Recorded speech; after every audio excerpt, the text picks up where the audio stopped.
Welcome to Podcast 83, a regular look at the news, stories, and trends related to Michigan's 83 counties from the Michigan Association of Counties. Brought to you in part by Comcast, bringing the power of the internet into Michigan homes and businesses. Now, here's your host, MAC Executive Director Stephen Currie. So welcome, everyone, to Podcast 83. It's been a while since we've had one. We've been on a little bit of we had our conference, then we had a little bit of a break, and now everyone's kind of getting back into the swing of things. And this is our first podcast of April. So I want to wish everyone a very happy national or happy county government month, right? Deena, Meghann? Happy county government month. So excited. Yep. So as we do each and every April, the legislature will be working on a resolution, a commemorative resolution for us on that. We also have a number of items on our website, micounties.org. If you want to check that out. If there are resolutions, if you want to pass a county resolution, we've gotten some of those. Feel free to look at those. Just a reminder too, you can type your questions into the chat. Or you can wait to the end and we can kind of do an open round table question and answer then. Also, if you could just mute your station until we get to the end there, that'll keep any sort of interruptions down. And also want to thank Comcast for sponsoring the podcast. So with that, Deena, we're back from break. We've talked a lot about budget and things like that over the past few weeks, and we'll get to that in a little bit, just to kind of an update on that. But we've got some legislation moving that has to do with FOIA this week. Can you talk a little bit about that? Yeah, thanks, Steve. So the legislature is back in full swing, and they're taking up a package of bills that I talked about briefly at the conference, although I think we kind of ran short on time. I didn't go into too much detail. It's House Bill 5921 through 5925. It's going to be up in the House Oversight Committee this Thursday morning. I want to say 10:30. And, for Sunshine Week, the legislature always likes to make a splash of it and wants to put forth different types of legislation that hold local governments accountable to the public. Well, this package of bills is not very pretty. Some of the items and some of the amendments that they're proposing are not that bad. Define what a work week is, require the use of electronic payment methods if you have it, things like that aren't too cumbersome.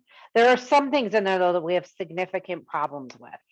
One of them being denial of a request. And you can't deny a request if the legal documents or if the documents are with an outside attorney. Some problems with denial of requests for waived or reduced fees for public benefit, but public benefit is not defined. And then the legislation also is going to tie your hands if you ever get challenged in court.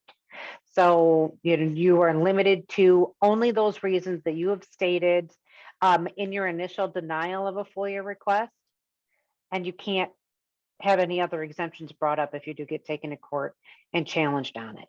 Now, again, serious issues with all of that language. So we've reached out to the bill sponsors and both caucuses in the House to talk about what our specific issues are on the legislation. If you want more information on it, call me, ask me. But at this point, we are in a position to oppose the legislation unless they significantly fix it. And Deena, is that just up for testimony this week only, or you think testimony only this week? Yeah, depends on how that goes. Maybe they'll take it up next week. But we have some significant concerns with it. It's not something that we could ever just sit back and let fly through the process or even turn our head. Now, there are some pieces of it that might end up going that we don't love. Let's say defining what a work week is, and because you have to respond to a FOIA request in 5 days, and this legislation says you have to let them know that you got the request within 2 days. So they define what business days are. They say except for legal holidays. Well, some counties recognize holidays on different days. You've got federal holidays, state holidays. Some counties are closed for certain ones and other counties are not closed for others. So little things like that we have to tweak that might not be so bad.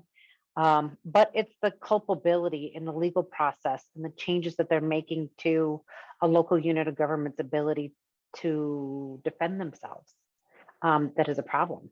Especially if, we come to find out that the one argument that we use to deny the request, the court says is not valid, but there are other reasons. You're potentially putting very private information out there. And which part of the statute do you comply with? So we have a lot of work to do on this. Hopefully it doesn't go anywhere for a while. Well, and it's probably fair to say we'll have an article in the legislative update later this week on it, or we will now at least, huh? Well, we will now for sure. No, yeah, we will. Well, thanks for that. Meghann, moving on a little bit, there's a lot of discussion about court fees, legislation that's been introduced, also some litigation. You want to talk a little bit about where we are with court fees and what's been going on with that? Yeah, sure. Well, I'm certain that a lot of the folks that are listening to this are familiar with our reoccurring fight, or the fight that we see in the courts and statutes that we have that allow judges to assess reasonable court cost on those that have been convicted. And we've seen, that sunset now a couple times, and the legislature continues to extend that authority. However, we still have these challenges in court, and the Supreme Court just had their oral arguments on the latest challenge to this statute in People versus Travis Michael Johnson. They heard arguments last Wednesday, really just challenging the constitutionality of the statute for a judge to oversee a case while still having the power to assess costs to help fund the operation of their courts. And so the arguments for Johnson is that it's a severe due process violation because there's that conflict of interest between the judge assessing those costs to the person they're convicting. On the state side, the arguments are that judges face a lot of different pressures. They have to be up for re-election. We entrust these judges to be able to decipher between funding pressures, election pressures, and that they should, in their role, be fair regardless of having the ability to assess certain costs back. In the meantime, we're kind of waiting for a decision from the Supreme Court on this. I would say in watching it, a lot of the justices are questioning or even throwing out other ideas as far as, what if there are caps that are set, or caps or floors, or if they come up with some type of standardization so it's not such a patchwork between different counties and different courts. So they're kind of throwing out these different scenarios, and I expect that some of those are included in some of the the decisions at the end as well, which the legislature will then be able to look at and see what they want to do with that court decision. But in the meantime, we also have House Bills 5956 and 5957 that were introduced by Representative Sarah Lightner. First and foremost, something that we've been pushing for is just an extension of the sunset. We know because of the Trial Court Funding Commission, in total, it's about 25% of our court system that's funded through fines, fees, and those costs that are assessed by judges. And so we want to make sure that sunset's extended so we can make sure there's enough money to adequately fund our courts. However, she also introduced a little bit of a backup plan if, in fact, the ruling comes out of the Supreme Court that the statute is unconstitutional, in which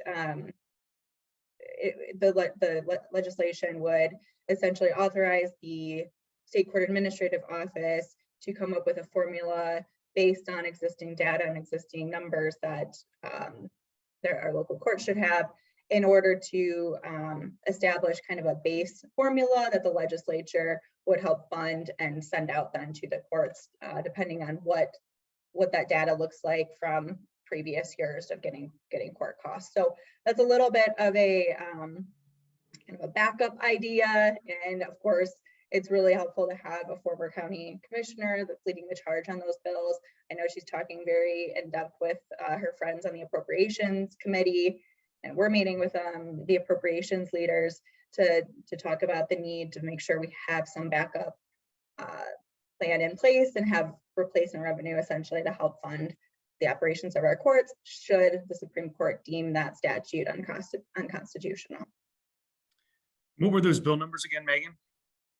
Yeah, 5956 and 5957. Yeah, great. We all know, you know, especially after the Trial Court Funding Commission did their analysis, how expensive courts are and how much those fees help fund the courts. And, you know, while there isn't quite a better way to do it yet, we still need to have those fees be enabled so that we can properly fund the courts, like you said. So thanks for that update. Deena and Megan, you can chime in on this too. You want to just talk a little bit about where we are with the budget process? We've got, you know, obviously but introduced budget from the governor. We've still got some money left over in a supplemental. Maybe talk a little about what we're hearing that's going to help happen with that process, especially in an election year.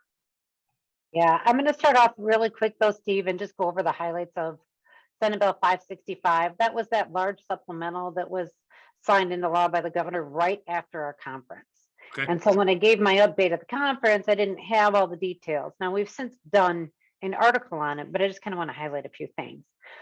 As it was going through the process, we kept talking about it being a water supplemental budget and to allocate ARPA funds for water infrastructure projects. At the end of the day, this supplemental budget ended up being even larger than the original version, which was over 3 billion. This came out at 4.7 billion, and it did cover a lot of water issues, a lot of water projects. And these are mostly going to be state revolving loan fund dollars.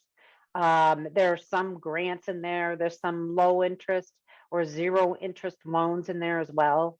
But it utilizes, you know, over $2 billion in ARPA funds. It utilizes over about 572 million in general fund dollars. You've got the IIJA, so the Infrastructure and Jobs Act monies in there. That's like $945 million.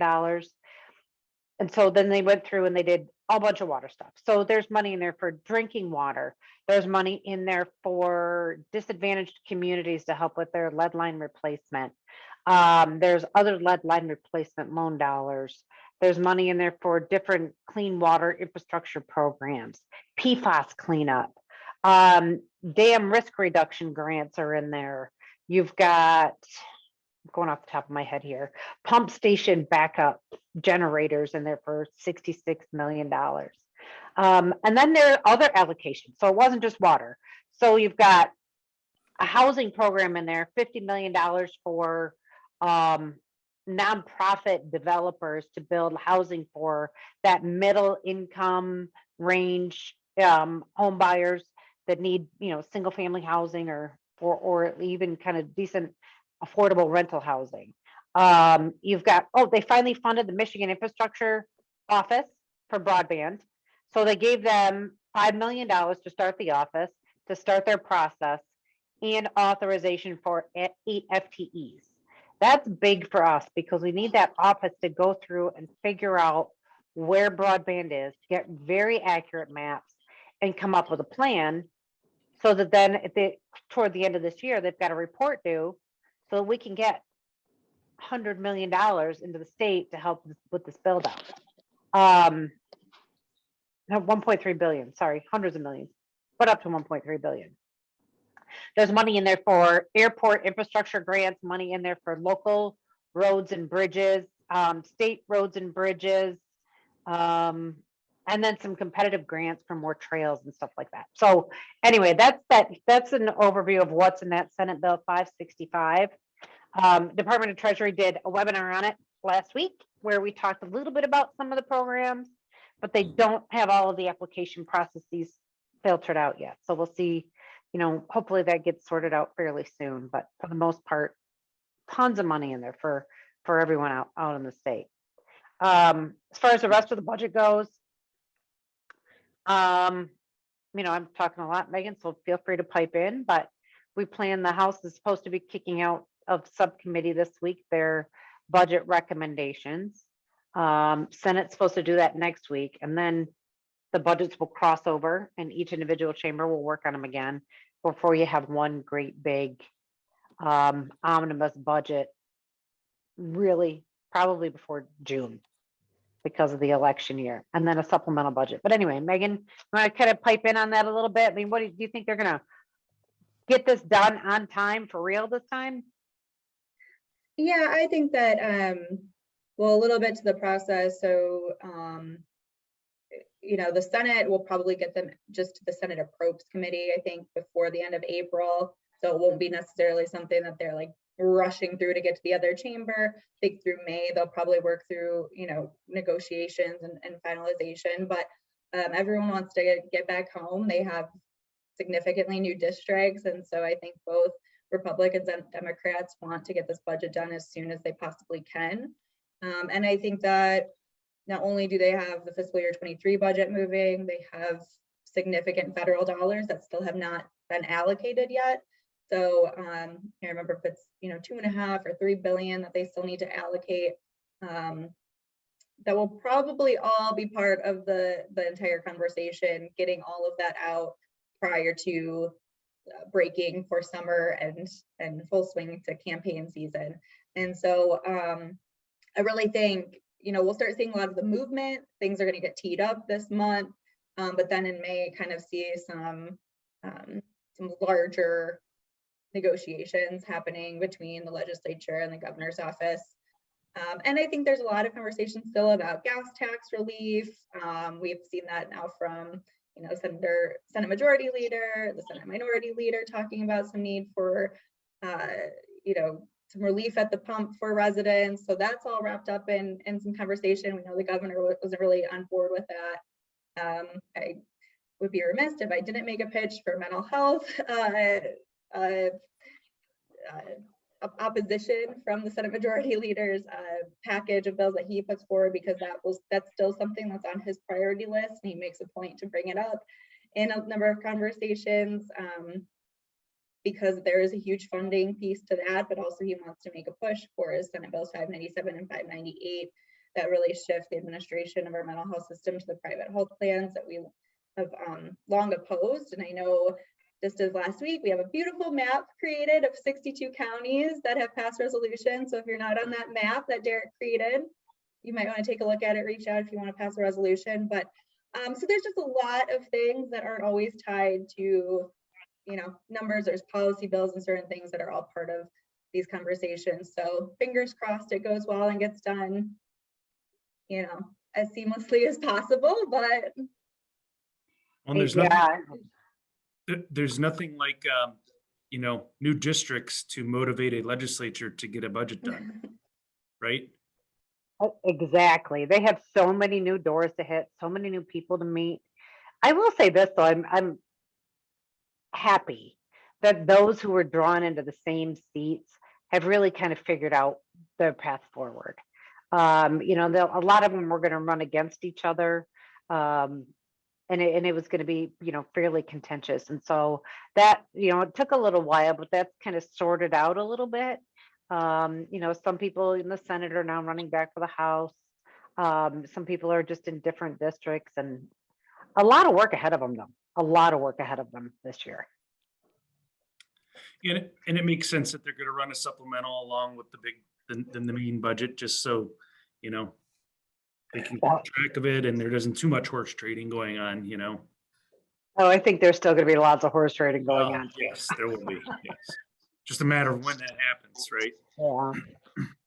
I saw one question from Vaughn with regards to broadband, that his board's still debating on whether to do a broadband feasibility study versus letting the state do it. And I know we've had a lot of counties do it. Not a lot, but I know of some counties that have decided to do their own feasibility study.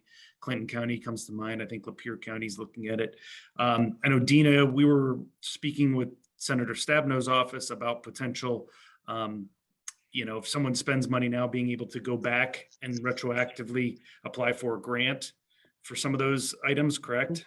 Yeah, we have, and we've asked the Department of Commerce that very same question too. And can that retroactively count as match funds for any kind of grant programs that are going to come down the pike? Now, Department of Commerce still hasn't issued a response on that yet, but we'll keep our fingers crossed. In any kind of, and that is one thing though, when the legislature goes to talk about the money that they're allocating for broadband across the state, they're going to talk about grant programs and get some feedback on it before they actually implement those grant programs and those grant applications. And so I think at that point, we might be able to weigh in a little bit more as well. Right. And rest assured, we'll still be talking a lot about broadband as we get more updates from those federal grant programs as those become available, because those are supposed to be coming available in the next couple of months. We'll make sure to communicate that with everyone as well. So with that, I think that was all the topics we planned on covering. Are there any other questions with regards to anything we talked about, or anything maybe from the conference that we didn't talk about today? We'll give it a few minutes here. Thanks for all your hard work. Appreciate it. Thanks, Neil. Great seeing you a few weeks ago. Yep. Good to be seen. No questions in the chat right now, Steve. Oh, Vaughn was asking about credit card fees on transactions. Yeah, I mean, I saw the comment, Vaughn. I'm not sure what the question is. What can we help answer on that?